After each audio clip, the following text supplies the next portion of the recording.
Lukisan dari zaman Renaissance mendadak muncul di akun Instagram milik Britney Spears beberapa waktu lalu. Lukisan bertajuk Salome Bearing the Head of Saint John the Baptist karya pelukis Italia Caravaggio pada abad 16 ini diunggah bersama sebuah caption panjang.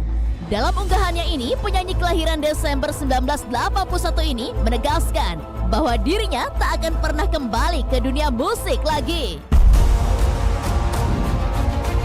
Britney sebelumnya dikabarkan sedang mengerjakan album terbarunya. Media melaporkan Britney mencoba menghubungi Charli XCX dan penulis lagu Julia Michaels.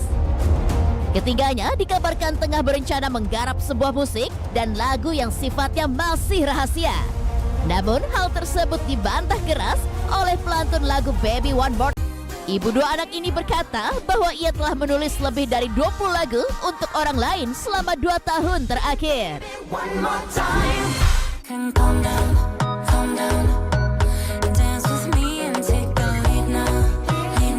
Keinginan untuk berhenti jadi penyanyi juga sempat dilontarkan oleh Selena Gomez. Dalam sebuah wawancara dalam podcast Smartless, wanita yang telah merintis karir sejak anak-anak ini mengatakan bahwa dirinya ingin fokus pada karir aktingnya. Ia seolah mengisyaratkan bahwa album berikutnya mungkin akan menjadi yang terakhir. Baru-baru ini Selena memang tengah membintangi serial komedi Only Murders in the Building. Dalam wawancara ini, Selena bercerita bahwa dirinya tak pernah bermaksud menjadi penyanyi.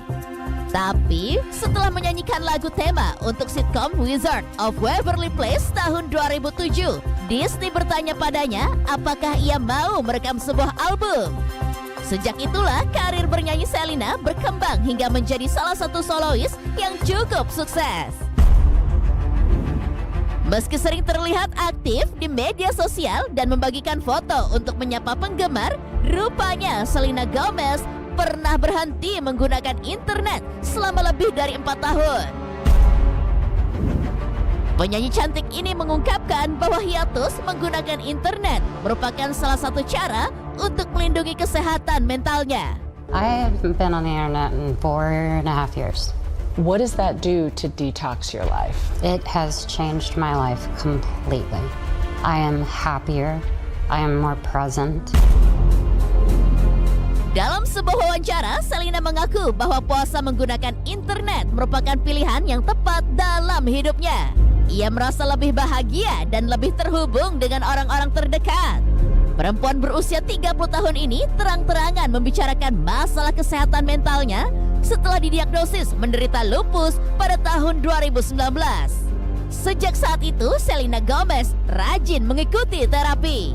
Cara lain yang ia lakukan untuk melindungi kesehatan mentalnya adalah dengan menjauhi akun media sosial yang dia miliki. Bahkan di tahun 2019, Selena mengungkapkan bahwa dia telah menghapus aplikasi Instagram di ponselnya dan mengandalkan sang asisten untuk urusan mengunggah konten. Pada 11 Januari 2023, Selena mengisyaratkan dirinya kembali ke Instagram setelah terlihat beberapa foto selfie di kamar mandi yang diambilnya dengan ponselnya sendiri. Namun pada 23 Februari 2023, Selena melakukan live TikTok dan mengumumkan dirinya akan berhenti bermain media sosial dalam beberapa waktu. And yeah, I'm gonna be taking a second from social media. And I will see you guys sooner than later. I'm gonna just take a break from everything.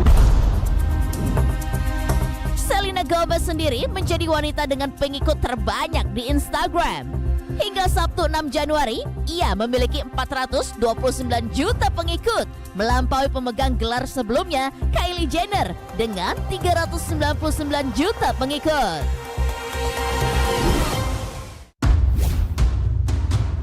Bak pedang bermata dua, meski media sosial mempermudah publik figur untuk lebih dekat dengan penggemar, ternyata banyak di antara mereka justru merasa tak tahan dengan tekanan dan menarik diri dari media sosial. Salah satunya mungkin Zendaya. Kekasih Tom Holland ini mendadak jadi sorotan usai mengunfollow semua orang di akun Instagramnya.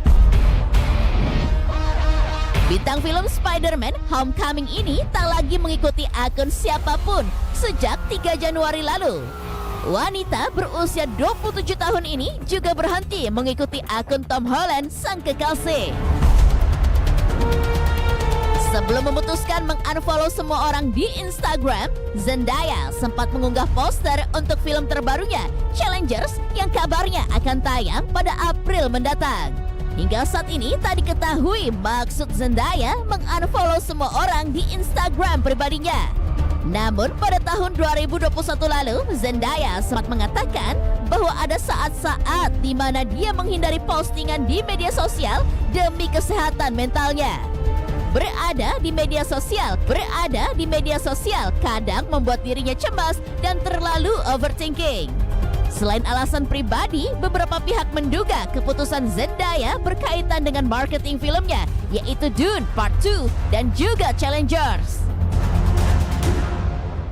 Ed Sheeran juga merupakan salah satu selebriti Hollywood yang seringkali berhenti menggunakan media sosial. Pada tahun 2015 silam, pelantun tembang Thinking Out Loud ini sempat mengumumkan rencananya untuk mundur dari media sosial. I respect Ed because Ed did something that I wish I could do. What's that?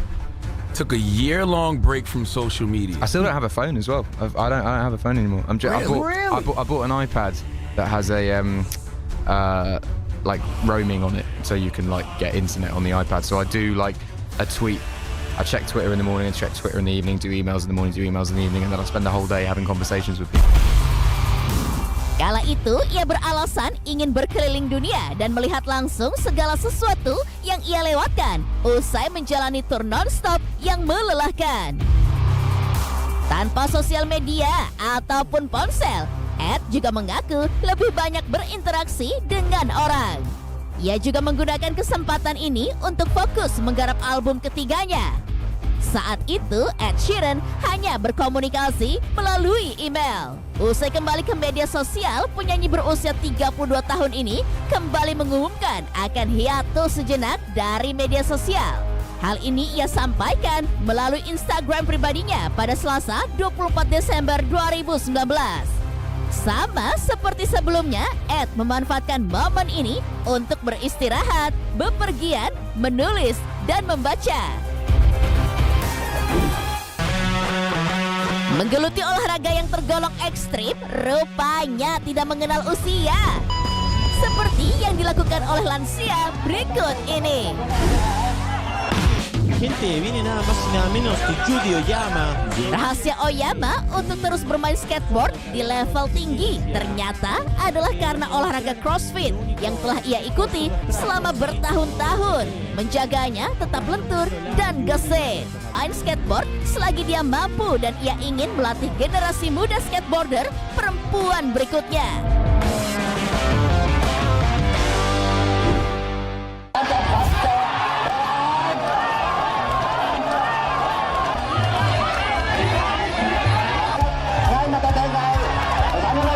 Aksi memukau yang tak biasa juga dilakukan oleh seorang kakek yang berhasil membuat lawannya bertekuk lutut.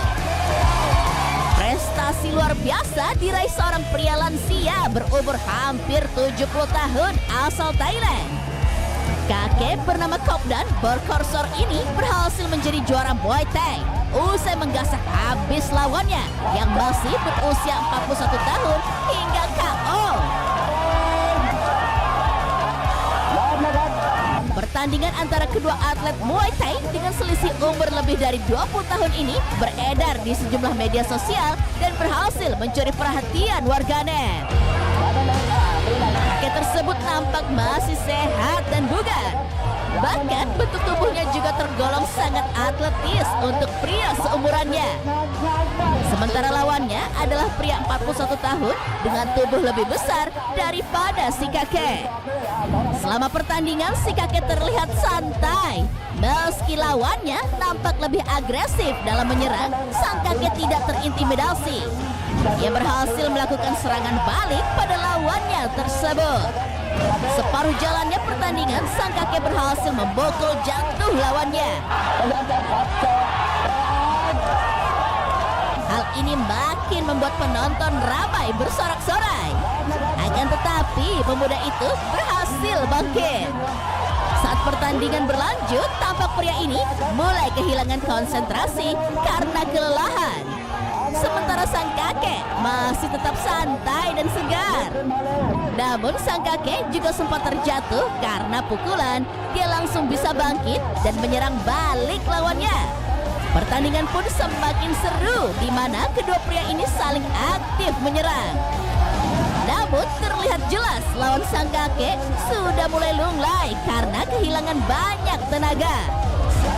Hingga akhirnya di menit keempat pertandingan, pria muda ini sudah tidak mampu lagi menahan serangan si kakek. Ia pun terjatuh dan tidak berhasil bangun. Dia dinyatakan KO dan si kakek pun otomatis menjadi juara.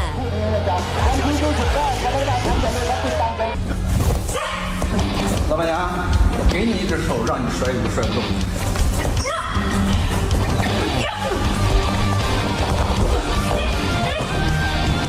Aksi bela diri memukau rupanya juga dikuasai oleh wanita cantik asal China yang satu ini. Wanita asal Xinjiang bernama Jiang Yuhuan ini sepertinya layak dijuluki sebagai Ratu Taekwondo. Pasalnya, videonya ketika melawan dua orang pria yang melecehkannya saat sedang bekerja menjadi pelayan viral dan mencuri perhatian banyak orang. Dalam video tersebut, nampak Jiang Yuhuan sedang menghidangkan pesanan dua orang pria di sebuah restoran. Kedua pria ini kemudian memaksanya untuk menemani mereka. Insiden ini pun berujung perkelahian antara Yuhuan dengan kedua pria tersebut. Jelas terlihat bahwa Yuhuan bukan wanita sembarangan. Semua gerakannya menunjukkan bahwa ia seorang yang terlatih.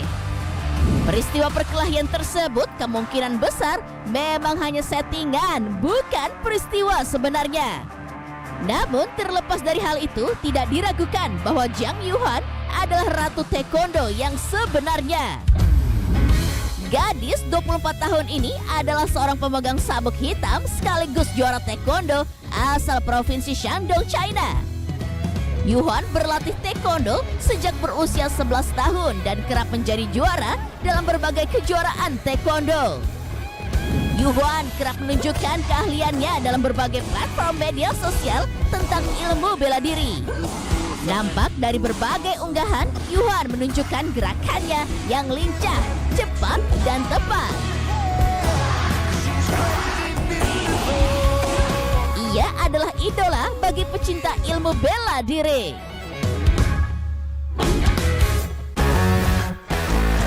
Cita-cita kebanyakan anak mungkin ingin menjadi dokter, pilot, atau influencer dan YouTuber. Tapi siapa sangka bocah yang satu ini punya mimpi untuk menjadi stuntman.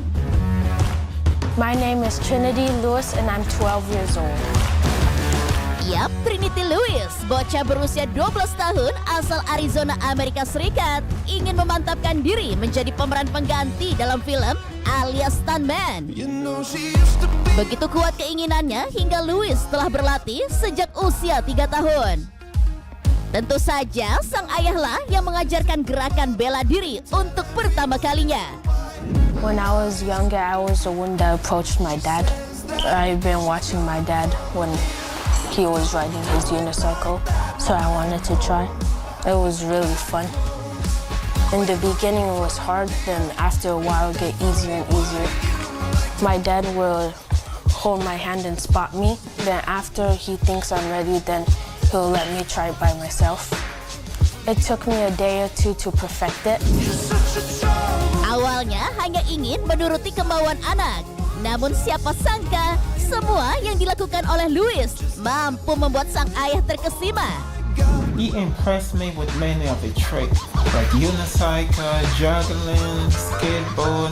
We do a lot of preparation. We go over the move many times, we spot the move. We train smartly and safely. Bagi yang penasaran, Lewis sudah bisa menguasai berbagai trik loh. Mulai dari backflip, trik parkour, keterampilan dalam keseimbangan, dan masih banyak lagi. I can do many fighting tricks and 3 kicks in the air, a spinning back kick, side kick, flying kick. One of the most dangerous tricks might be a backflip off the tall unicycle. Melihat banyak skill keren yang bisa dikuasai Louis, sang ibu hanya bisa mendukung Louis. I don't feel too much scared or nervous because I trust him, and same time I see them going over, spotting move over and over until he feel confident. Tak hanya dari kalangan keluarga saja, saat Louis berlatih di arena gimnastik, sang pelatih rupanya melihat kemampuan Louis yang gak main-main. First saw Trinity, I thought he had a really unique skill set, kind of different from other kids that come in the gym. A lot of our kids are more gymnastics based and tumbling based, and Trinity's skill base is really extensive and wide, and really a lot of fun and a lot of potential, a lot to work with. Trinity's future is unlimited. This guy can do anything he can really imagine. Kemampuan Louis tak berhenti sampai di situ. Segala progres yang dilakukannya diabadikan melalui akun pribadinya. Kini dirinya sedang mempelajari berbagai trik dalam skateboard. Keren!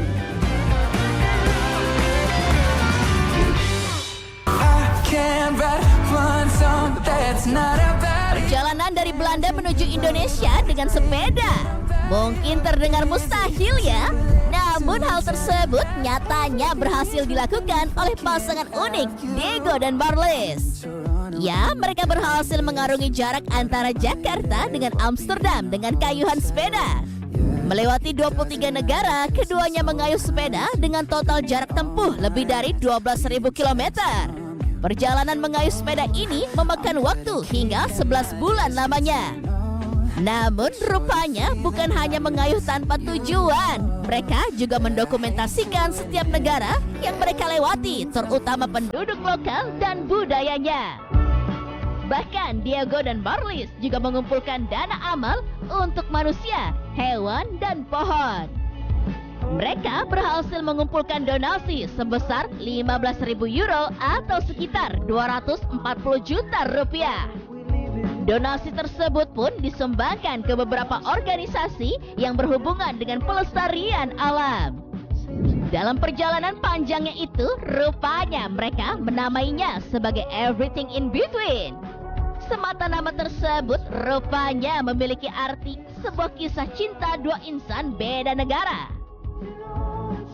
Diego yang dilahirkan di Jakarta, yang juga adik dari penyanyi Andin Aisyah, bertemu dengan Marlies di sebuah ajang lomba lari maraton. Sama-sama pecinta alam, menyukai hewan dan pohon, hingga akhirnya mereka jatuh cinta satu sama lain. Keduanya pun kemudian memutuskan untuk melakukan perjalanan gila dari Belanda ke Indonesia dengan bersepeda. Perjalanan gila ini sebenarnya adalah pelarian antara dua negara, di mana Diego yang tidak terlalu nyaman di Belanda, sementara Marlies tidak terbiasa dengan Indonesia.